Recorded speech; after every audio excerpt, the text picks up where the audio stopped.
বন্ধুরা, মটরশুঁটির কচুরি তৈরি হয়ে গেছে।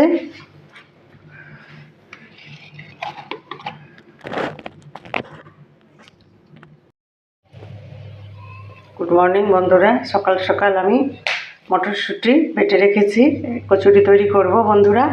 এর মধ্যে আমি লবণ, হলুদ আর কাশ্মীরি লঙ্কার গুঁড়ো দিয়ে রেখেছি। একটু সাদা তেল, তার মধ্যে সামান্য অল্প একটু পেঁয়াজ কুচি, লঙ্কা কুচি আর আদা বাটা দিয়ে এটাকে আমি ফ্রাই করে নিলাম। এর মধ্যে আমি এটা দিয়ে বাটাটা হচ্ছে পুর। তো মটরশুঁটির পুর রেডি হয়ে গেছে বন্ধুরা।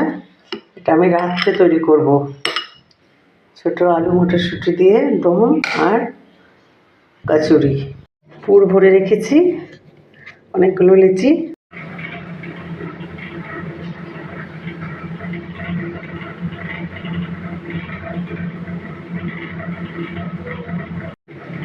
আছে বন্ধুরা মটরশুঁটি দিয়ে আলুর দম, ছোট আলুর দম আর ভাজা পুলি পিঠে বন্ধুরা। এই তো আমার আজকে বন্ধুরা। আমি এবার ডিনার রেসিপি সার্ভ করে দেখাই।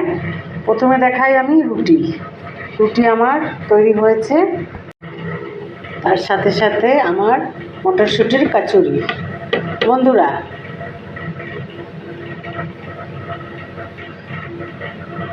আছে আলুর দম,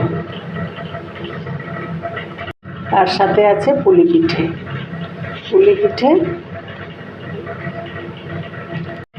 আর আছে বন্ধুরা ভাজা পুলি পিঠে। এই আমার আজকের ডিনার রেসিপি।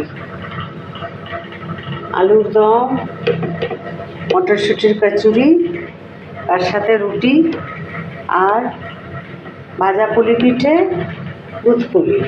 তো বন্ধুরা, পছন্দ হলে লাইক কমেন্ট অবশ্যই শেয়ার করবেন। পৌষ পার্বণের পরের দিনের আমার ডিনার রেসিপি। এই তো ডিনার রেসিপি বন্ধুরা। ভাজা পুলি পিঠে, দুধ পুলি, মটরশুঁটি দিয়ে আলুর দম, মটরশুঁটির কচুরি, তার সাথে সাদা রুটি বন্ধুরা। যার যার পছন্দ কমেন্ট করবেন, শেয়ার করবেন, লাইক করবেন, সাথে থাকবেন।